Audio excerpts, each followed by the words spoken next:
Sir thank you very much and a very good morning. हम economy के हवाले से बात कर रहे हैं और आईएमएफ की नवी किस्त को भी हमने डिस्कस किया अपने आगाज़ में कि अगर इस किस्त से पहले जो आईएमएफ ने शराइत मज़ीद सख्त करने के हवाले से कहा है तो उससे महंगाई बहुत ज़्यादा होगी। ये जो आईएमएफ प्रोग्राम की बहाली या किस्त की जो के लिए उसको जारी होना है पाकिस्तानी इकोनॉमी के लिए कितनी इम्पॉर्टेंट एक चीज़ है, लेकिन इसके जो आफ्टर इफेक्ट्स हैं वो भी बहुत वर्स्ट होने वाले हैं। इस हवाले से बताइएगा।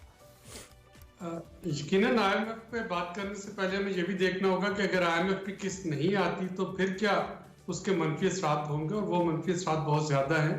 यानी आपने देख लिया कि कल वर्ल्ड बैंक ने भी अपना एक 1.1 बिलियन डॉलर का लोन जो है वो अगले माली साल के लिए डेफर कर दिया, क्योंकि पाकिस्तान ने एनर्जी सेक्टर डेट की रिफॉर्म पे काम नहीं किया।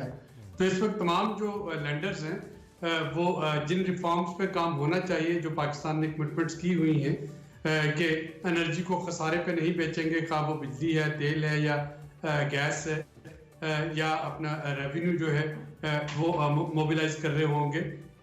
तो इस तरह की जो चीज़ें की हुई है पाकिस्तान ने कमिट, और ये पाकिस्तान के फ़ायदे में। तो अब तमाम लैंडर्स ये पूछ रहे हैं, और उससे पहले कि दोस्त ममालिक भी डायरेक्टली ये चीज़ें जो है वो डिमांड करना शुरू कर दें। पाकिस्तान को वक्त ज़ाया किए बगैर आईएमएफ प्रोग्राम में चले जाना चाहिए, लेकिन जाहिर है कि उसके जो आफ्टर इफेक्ट्स हैं वो यही होंगे कि इन चीज़ों के नर्ख बढ़ जाएंगे, टैरिफ बढ़ जाएंगे, या अगर आईएमएफ कहता है कि डॉलर इसलिए बैंक अकाउंट्स पे नहीं आ रहा कि इंटरबैंक और ओपन मार्केट के रेट में 30 रुपए का फर्क है और इस फर्क को कम किया जाए, तो उसका जाहिर है कि नतीजा यही निकलता है कि रुपए की कदर में कमी की जाए, जो कि इन एनी केस हो चुकी है।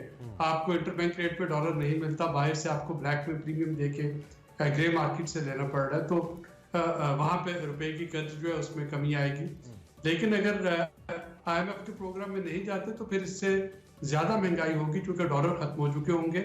और खुदा न खास्ता श्रीलंका वाली सिचुएशन की तरफ हम चल रहे हैं, यहाँ पे कि लोगों की जेबों में थैलों में रुपए भर के और वो पेट्रोल पंप की लाइनों में लगे होंगे या मेडिसिन लेने के लिए लाइनों में लगे होंगे, या गंदम की लाइनें तो हम पहले देख रहे हैं। डॉक्टर साहब, ये जो डॉर फार्मूला है, ये जो आपने लिक्विडिटी के हवाले से हम बात कर रहे हैं, ये फार्मूला पुराना है, आपको पता है, नया नहीं है, जिसका वो क्रेडिट भी लेते रहे कि हमने 100 रुपए पर डॉलर की कीमत है उसको महदूद रखा। जब से डार साहब आए हैं, डॉलर साहब हिले नहीं है, ऐसे ये वाली चीज़ चल रही है। मतलब 220-25 के आसपास ये डॉलर रुका हुआ है, और आपको मुझसे बेहतर पता है कि इससे ज़्यादा का ट्रेड हो रहा है और लोग देने के लिए तैयार हैं और लीकेज भी बहुत ज़्यादा है। तो इस कॉन्टेक्स्ट के अंदर जो इक़दामात उठाए जाने चाहिए हैं, जो डॉलर बाहर जा रहा है, चाहे वो कानूनी या गैर कानूनी तरीके से, आप भी एन इकोनॉमिस्ट उन इक़दामात से मुतमईन है? क्या रियासत पाकिस्तान हंगामी बुनियादों पर वो इक़दामात कर रही है जो इसके लिए किए जाने चाहिए?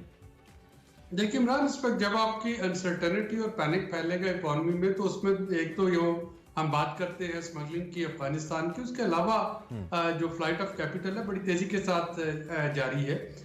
यानी सिर्फ जब तक वो रुपए की कीमत जो है वो मुस्तहकम नहीं होती और वो ओपन मार्केट और इंटरबैंक का जो डिफरेंस है वो कम नहीं होता, सारी जो रेमिटेंसेस आ रही हैं, ये सारी जो प्रोसीड्स आ रही हैं एक्सपोर्ट्स की, वो तो आपकी हुंडी और हवाला के जरिए आ रही है। तो या एक और जो सिलसिला इस वक्त चल रहा है ये है कि जो बाहर बैठे हैं लोग, जिनके भी जानने वाले हैं, वो बाहर से डॉलर या पाउंड परचेज कर रहे हैं और यहाँ पे रुपी जो है वो पाकिस्तान में पे कर रहे हैं। तो जब ये चीजें चल रही होंगी तो जाहिर है कि डॉलर को डॉलराइजेशन ऑफ इकोनॉमी होना शुरू हो जाएगी। अगर आपको पता है कि रुपया जो है वो तेजी के साथ डेप्रिशिएट हो सकता है, तो हर कोई जो डॉलर खरीद सकता है वो डॉलर खरीदने की कोशिश करेगा, या हैं असासे उनको बाहर मुंतकिल करने की कोशिश करेगा कि इनकी वैल्यू जो है 1/3 रह जाएगी या क्या रह जाएगा। चीजें जो है ये पैनिक फैला रही है और रूमर्स फैला रही हैं, और इसके लिए हमें फौरी तौर पे और पीएमएलएन की जो मुआशी टीम है उनको इस डिफरेंस को कम करना होगा। बेसिक चीज इस वक्त है कि उसको जो मुआशत बचानी है या सियासत बचानी है। जाहिर है कि जिस तरह के इक़दामात लेने पड़ेंगे वो पंजाब के इलेक्शंस पे, पंजाब असेंबली के इलेक्शंस पे, केपी असेंबली के इलेक्शंस पे उनका नेगेटिव इम्पैक्ट आएगा।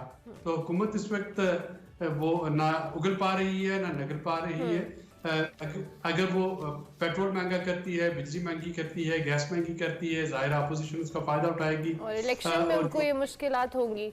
यानी अब इसको सियासत को साइड पे रख के इकोनॉमी इस वक्त प्रायोरिटी होनी चाहिए अगर हमें मुल्क के हालात बेहतर करने हैं या इकोनॉमी की सूरत हाल बेहतर करनी है। डॉक्टर आबिद करीम सलेही, जिस तरह से आपने IMF की किस्त के हवाले से तो बात की, लेकिन पिछले दिनों जो जिनेवा कॉन्फ्रेंस थी उसमें दीगर दोस्त ममालिक से भी पाकिस्तान को मुख्तलिफ प्रोजेक्ट्स की मद में बहुत सारी रकम के हवाले से ऐलान किया गया था, प्लेज किया गया था। आपको लगता है कि उसका भी जो एक प्रोसेस है ऑब्वियसली वो लॉन्ग टर्म है और 3 साल के अरसे पे मुहित ये जो मनी है वो किसी न किसी शक्ल में आएगी पाकिस्तान, तो उससे कुछ इकोनॉमी की सूरत हाल बेहतर होगी जो हम दोस्त ममालिक पर रिलाय कर रहे थे? देखिए, बदकिस्मती से बहुत ज्यादा फर्क नहीं पड़ेगा क्योंकि वो प्रोजेक्ट जो है वो है फंडेड मनी है प्रोजेक्ट्स के लिए, वो बजटरी सपोर्ट नहीं है। दूसरा जो है कि ये चौथी हमने डोनर कॉन्फ्रेंस या दोस्त ममालिक की कॉन्फ्रेंस की, पहले अर्थक्वेक पे की थी, फिर 2009 में फ्रेंड्स ऑफ डेमोक्रेटिक पाकिस्तान की, फिर 2010 के फ्लड्स पे की और अब ये चौथी मरतबा जा रहे हैं। बहुत सी प्लेजेस मटीरियलाइज नहीं होती हैं, बहुत सी प्लेजेस जो है वो रीलेबल होकर वहाँ पे प्रेजेंट हो जाती हैं और अक्सर का जो प्रोजेक्ट बनाने का सिलसिला इतना तवील होता है कि उसमें टाइम लगता है और फिर उसके बाद भी वो सस्पेंड हो जाता है अगर प्रोजेक्ट पे काम जो है वो खातर का ना हो रहा। तो उस रकम को बहुत अच्छी बात है कि वो आ जाए और उससे कुछ जो है रिलीफ पहुंचे सलाम। लेकिन जो करंट क्राइसिस है उसमें मैं उसको बहुत ज्यादा उसका अमल दखल। अच्छा, मैं वंस अगेन आपकी तवज्जो इसकी जानिब दिलाना चाहूँगा। एक तो अपनी मुआशी टीम को वसअत दे रहे हैं, वकार मसूद साहब को भी दोबारा रिपोर्टेडली शामिल कर रहे हैं अपनी टीम।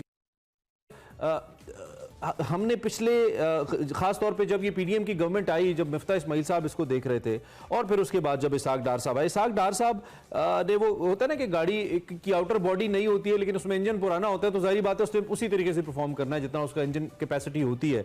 ऐसा कोई तजर्बा किया है या करते हैं इसाक डार साहब? लगता है क्या अमर माने हैं अगर आपने कल भी IMF में के अंदर जाना है? ये वही गलती है जो तहरीक इंसाफ ने की थी डॉक्टर साहब, कि उन्होंने डिले किया, मीडिया प्रेशर को देखते हुए, पब्लिक इंटरेस्ट को देखते हुए कशकोल तोड़ने की कोशिश की, कशकोल और पक्का हो गया। फिर PDM वालों ने शुरू में वही गलती की, डिलेज किए, वही मसला हुआ और अब फिर हम वही गलती कर रहे हैं। ऐसा लगता है कि कॉस्ट बढ़ती चली जाएगी और हम लेट हो जाएंगे। तो क्या अमर माने हैं कि इसाक डार साहब ये कड़वा घूंट नहीं भर रहे? हालांकि सियासी तौर पर इसका नुकसान जो होना था वो हो चुका और मजीद होगा, इसके अलावा कुछ चारा दिखता नहीं है, ऐसा लगता है। देखिए, कड़वा घूंट तो यही है ना कि इसका एक बहुत बड़ा पॉलिटिकल आउटफॉल आएगा। आप देखिए कि पंजाब में इलेक्शन होने हैं, पंजाब PMLN इसको अपना गढ़ कहती है। अब अगर पंजाब का वोटर इस चीज पे नाराज हो जाए कि जी PDM हुकूमत ने आके बिजली के बिल बढ़ा दिए, गैस के बिल बढ़ा दिए या डीजल की कीमतों में इजाफा कर दिया, तो वोट तो वहां पे नहीं मिल रहा होगा। यानी आज भी डैमेज हुआ, आपने बिल्कुल दुरुस्त फरमाया, लेकिन अभी भी जो PDM का वोटर है उसके पास एक फेस सेविंग मौजूद है कि जो हुकूमत ने महंगाई नहीं की। या अगर KP के इलेक्शन होते हैं तो KP में भी ये सिलसिला होगा। तो ये बहुत क्लियर होता जा रहा है कि या तो ये तमाम इक़दाम जो है इनको बहुत जल्द देना पड़ेगा या फिर हुकूमत जो है वो अर्ली इलेक्शंस के बोर्ड में आती हुई नजर आ रही है कि जो उनके पास रिजर्व्स हैं उनका इस्तेमाल किया जाए और उसके बाद इलेक्शन करवा दिया जाए। जो केयर टेकर है और आने वाली हुकूमत PDM की हो या PTI जो भी आए वो दोबारा से IMF का प्रोग्राम निगोशिएट करे और ज्यादा मुश्किल फैसले करे। तो ये दूसरा पॉसिबल सिनेरियो है। और तीसरा जो सिनेरियो जिसकी तरफ आपने इशारा किया, जो कि PTI की हुकूमत ने भी अपने पहले साल में किया था, दोस्त ममालिक पर रिलाई करने का असद उमर साहब के जमाने में, वो अब अगेन हुकूमत को पता है कि उनके बायलैटरली किस तरह के नेगोशिएशन वो चल रहे हैं। लेकिन अगर खुदा न खास्ता वो आपके ऑप्शन काम ना आए तो फिर ये होगा कि हमें 100 डंडे भी खाने पड़ रहे होंगे और 100 प्याज भी खाने पड़ रहे होंगे। इसका मतलब है आपको लग रहा है कि हुकूमत अभी जो बायलैटरल ऑप्शंस हैं उसको फोकस कर रही है, शायद उनको है कि उसमें कोई जूस है जो मिल जाएगा उनको? जाहिर है कि हुकूमत, अगर हम सब परेशान है तो हुकूमत भी तो परेशान है ना। ये तो नहीं कि हाथ पे हाथ रख के बैठी है। लेकिन इस वक्त ऑप्टिक्स भी मैटर करती है। आपके पास रशिया का एक डेलीगेशन एनर्जी निगोशिएशन के लिए इस्लामाबाद में मौजूद है। कोई 16 के करीब उनके जर्नलिस्ट भी उनके साथ है, कोई 70-80 लोगों का डेलीगेशन है। अब जाहिर है कि जब आप ये निगोशिएट कर रहे हो, पाकिस्तान का हक है कि वो निगोशिएट करे, तो उस वक्त आपको नजर आएगा कि वाशिंगटन जो है वो इस पे किसी न किसी वो डायरेक्ट अगर नहीं भी कोई रिएक्शन देता या वेस्टर्न कैपिटल जो है वो डायरेक्ट कोई रिएक्शन नहीं भी देते तो आपको इनडायरेक्ट रिएक्शन जो है वो नजर आना शुरू हो जाएगा। डॉक्टर साहब वो हमने वॉशिंगटन को इतनी बार साजिशी कह दिया है कि वो वॉशिंगटन अब क्या रिएक्शन दे, सुन हो गए वो, ऐसा लगता है lighter hand. Thank you. Reaction तो मिल गया ना कि वर्ल्ड बैंक ने अपनी जो थी लोन की पेमेंट जो थी वो उन्होंने 6 महीने आगे कर दी, तो रिएक्शन ज़ाहिर है डायरेक्ट तो नहीं होगा पाकिस्तान ठीक है, ये तो नहीं कह ठीक, सकता। बिल्कुल ठीक, बिल्कुल ठीक। डॉक्टर साहब पाकिस्तान थैंक यू, रशिया से thank you very much doctor साहब, टाइम हमारा खत्म हो गया, शुक्रिया आपने हमें वक्त दिया।